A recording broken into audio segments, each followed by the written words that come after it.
दोस्तों 20 साल से लेकर 30 साल तक हमारी लाइफ का ये फेस होता है जिसमें हम बहुत कुछ सीखते हैं, बहुत कुछ पाते हैं और बहुत सारे एसेट्स बनाते हैं। और हमारी बनाई हुई वेल्थ, यही स्पेंडिंग हैबिट और यही नॉलेज जब हम 40 से 50 साल के हो जाते हैं तब हमें अच्छे खासे रिटर्न्स देती है। कहा जाता है कि पैसे कमाने से ज्यादा मुश्किल काम उन पैसों को संभाल कर रखना है और उन्हें सही से खर्च करना है। इसके बारे में जानते तो सब है, फिर भी इस मोस्ट इम्पोर्टेंट टॉपिक को लोग अपनी लाइफ से इग्नोर करते रहते हैं। उन्हीं में से एक इंसान है ये। दोस्तों आप में से ज्यादातर लोग इनको जानते होंगे और दोस्तों जो नहीं जानते उनको मैं बता दूं, ये है मिस्टर अनिल अंबानी। मिस्टर धीरू भाई अंबानी जी के बेटे और मिस्टर मुकेश अंबानी जी के छोटे भाई अनिल अंबानी शुरू से ही अपने स्पेंडिंग हैबिट और अपनी लग्जरियस लाइफ को लेकर काफी कंट्रोवर्सीज में रहे हैं। जैसे कि उनका मकान जो कि $1 बिलियन की वर्थ का है। अनिल अंबानी के पास $45 मिलियन की गाड़ियों का कलेक्शन है, जिनके अंदर रोल्स रॉयस, बेंटली और लैम्बोर्गिनी जैसी गाड़ियां मौजूद हैं। दोस्तों 2019 के अंदर उन्होंने फ्रांस में अपनी बेटी की शादी करवाई, जिसके अंदर उन्होंने अराउंड $60 मिलियन का खर्चा किया और जिसके अंदर दुनिया की सबसे famous pop star Katy Perry ने भी परफॉर्म किया था। और दोस्तों साल 2020 के अंदर इसी आदमी के नाम की खबर आती है कि प्रिंस अंबानी गोज बैंकरप्ट, जिसमें इनके ऊपर $700 मिलियन का डेट क्लेम किया गया है, which is about 6,000 crore Indian rupees. और फिलहाल इनकी नेटवर्थ है 0। अब मैं आपको एक और ऐसे इंसान के बारे में बताता हूँ। दोस्तों ये है इन्फोसिस कंपनी के मालिक मिस्टर नारायण मूर्ति जी, जिनकी नेटवर्थ $6.5 बिलियन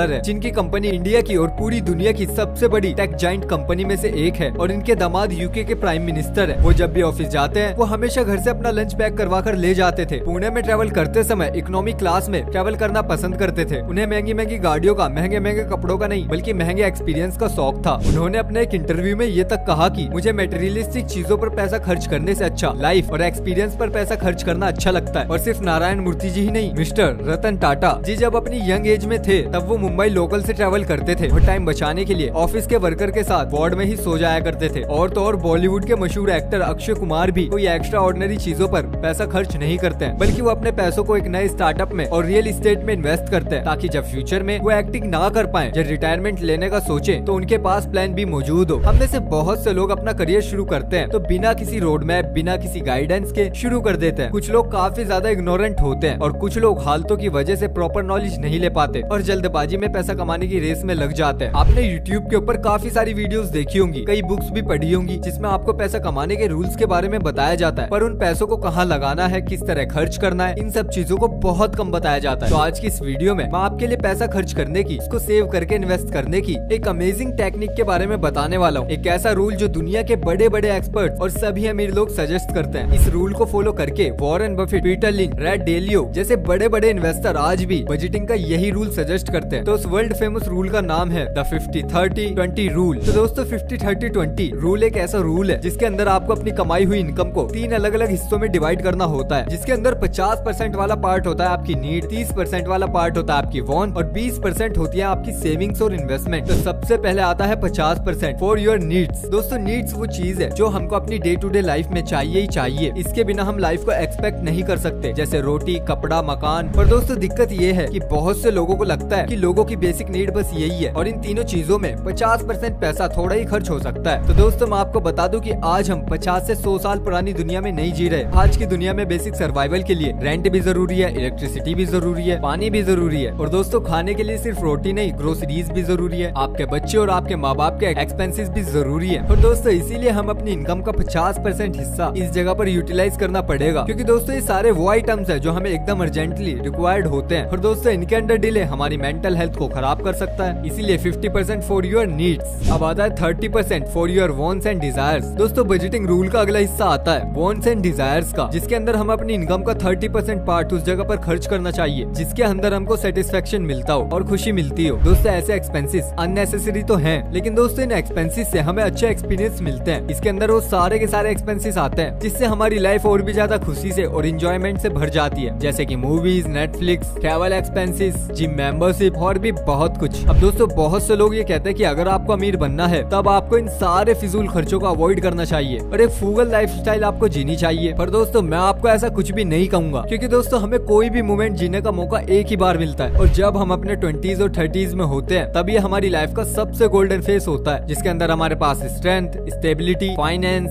होता है। और दोस्तों अगर आप इन सब एक्सपीरियंस को नहीं ले पाओगे तब फ्यूचर में आप अमीर बनने के बावजूद भी रिग्रेट करते रह जाओगे कि काश मैं उस ट्रिप पर चला जाता, काश मैंने वो चीज खरीद ली होती। इसलिए 30% अपनी वांट्स एंड डिजायर्स को देना जरूरी है। इसके बाद बाद आता है तीसरा सबसे important part, 20% should go to your savings and investment. ये 20% आपको अपनी फ्यूचर नीड को सिक्योर करने में काम आएगा। ये 20% इंश्योर करेगा कि आप और आपके बच्चे इससे फ्यूचर में बेहतर जिंदगी जी पाएं। और इस 20% का इस्तेमाल हम कर सकते हैं इमरजेंसी फंड बनाने में, या फिर आप स्टॉक से इंडेक्स फंड के अंदर इन्वेस्ट कर सकते हो, और आप FD के जरिए भी अपना पैसा सेव करके इन्वेस्ट कर सकते हो, जिससे आपका फ्यूचर हमेशा सिक्योर रहेगा। और साथ ही साथ आपको ये एम रखना है कि जितनी आपकी उम्र बढ़ती जाए, आपको इस सेव एंड इन्वेस्ट वाले पार्ट के परसेंटेज को बढ़ाते रहना पड़ेगा, और अपनी बढ़ती इनकम के साथ साथ अपना इन्वेस्टमेंट अकाउंट भी बढ़ाना पड़ेगा, जिससे कि आपको वो फ्यूचर गोल या जिसे हम रिटायरमेंट अमाउंट बोलते हैं वो जल्दी से जल्दी अचीव हो सके। और सिर्फ ये एक ऐसा पार्ट है जिसके अंदर आपको बहुत ही स्मार्ट डिसीजंस लेने की जरूरत है, जिसके अंदर आपको कितना कितना पैसा कैसे कैसे इन्वेस्ट करना है, ये सब आपको थोड़ा थोड़ा स्ट्रेटेजी के साथ प्लान करना होगा। तो इस 50-30-20 रूल को जानने के बाद आइए ये भी समझ लेते हैं कि रियल लाइफ में कैसे काम करता है। तो इसे हम समझते हैं एक एक्सेल शीट के जरिए, जिसके अंदर मिस्टर शाश्वत नाम का एक व्यक्ति है और उसकी सैलरी 30,000 रुपए है। तो शाश्वत अभी 23 साल का है और वो अपने फंड्स को कुछ इस तरीके से मैनेज करता है। अब दोस्तों इस एग्जाम्पल में जैसा आप देख पा रहे हैं कि शाश्वत हर महीने 50% यानी कि 15,000 रुपए अपनी नीड्स में खर्च करता है, 9,000 अपनी वॉन्ट्स में, जहाँ पर वो कुछ पैसा शॉपिंग में और OTT स्ट्रीमिंग में खर्च करता है, और बाकी के बचे 6,000 रुपए वो इन्वेस्ट करता है। पर दोस्तों जैसे जैसे उसकी एज और उसकी इनकम इंक्रीज होने लगेगी, शाश्वत को अपने इन्वेस्टमेंट अमाउंट को भी बढ़ाना पड़ेगा, क्योंकि दोस्तों इमरजेंसी फंड कोई भी इंसान एक टारगेट अमाउंट तक ही बनाता है। फॉर एग्जाम्पल 3 लाख या 4 लाख रुपए, उसके बाद इमरजेंसी फंड में वो इंसान पैसा नहीं डालता, और यही सबसे अच्छा ऑप्शन होता है स्टॉक मार्केट, इंडेक्स फंड में, म्यूचुअल फंड में इन्वेस्ट करने का, जिससे करी हुई छोटी सी SIP आपको कंपाउंड होने पर अच्छे रिटर्न्स दे सकती है। और दोस्तों अब सबसे बड़ा सवाल आता है कि हाउ टू अप्लाई 50-30-20 रूल। तो दोस्तों अभी जैसे मैंने ऊपर आपको एक एग्जांपल दिखाया कि अगर आपकी इनकम 30,000 रुपए है तो आप कैसे इस रूल को अप्लाई कर सकते हो। और दोस्तों हर इंसान की इनकम अलग अलग होती है, तो ऐसे में 50-30-20 रूल को कैसे अप्लाई करें, तो उसके लिए स्टेप 1 आता है कैलकुलेट टोटल इनकम। तो दोस्तों सबसे पहले आपको अपनी टोटल इनकम को कैलकुलेट करना है, जिसके अंदर से आपको अपने बिजनेस एक्सपेंसेस और टैक्स को माइनस कर लेना है। इसके लिए आप अपनी पे स्लिप को देख सकते हैं कि आपको आफ्टर टैक्स कितना पैसा मिलता है। Step number 2 track monthly expenses. Income को जानने के बाद हमें पिछले कुछ महीनों के खर्चों को ट्रैक करना है, जैसे कि आपने पिछले महीने हुए खर्चों को ट्रैक किया और कैटेगरी बना ली, rent, groceries, shopping and entertainment etcetera. Expenses को ट्रैक करने के बाद इनको नीड्स, वॉन्ट्स और इन्वेस्ट वाले 3 अलग अलग कॉलम में डालना है, और ट्रैक करने के बाद आपको पता चल जाएगा कि पिछले महीने या फिर उससे पहले आप किस तरीके से खर्चा कर रहे थे और 50-30-20 रूल फॉलो कर रहे थे। अब दोस्तों आता है स्टेप नंबर 3 अप्लाई 50-30-20 रूल। और दोस्तों एक बार जैसे कि आपने अपने एक्सपेंसेस पर ट्रैक लगाया तो आपको समझ में आ जाएगा कि आप इस रूल का यूज कर रहे हो कि नहीं। और जैसे ही आपको ये पता चल जाए कि आप ज्यादा पैसों को अपनी वॉन्ट्स पर खर्च कर रहे हो और इन्वेस्ट तो आपने कुछ किया ही नहीं, तब आप उस खर्चे को कम करने की कोशिश करें और इन्वेस्टिंग को जल्द से जल्द शुरू कर दें। और अनिल अंबानी जी की तरह आप भी फालतू खर्चा करना बंद करिए, बजट बनाइए और अपने एक्सपेंसेस को ट्रैक करिए, क्योंकि याद रहे रिच इंसान सिर्फ पैसा कमाना ही नहीं बल्कि पैसों को कैसे संभालना है वो भी अच्छे से जानता है। तो दोस्तों ये थी हमारी आज की वीडियो। आई होप आपको इन्फॉर्मेशन पसंद आई होगी, और अगर आपको इन्फॉर्मेशन पसंद आई है तो प्लीज यार चैनल को सब्सक्राइब कर दो, वीडियो को लाइक कर दो। मिलते हैं बहुत जल्द आपसे अगली वीडियो में, तब तक के लिए बाय बाय, अपना ख्याल रखिएगा।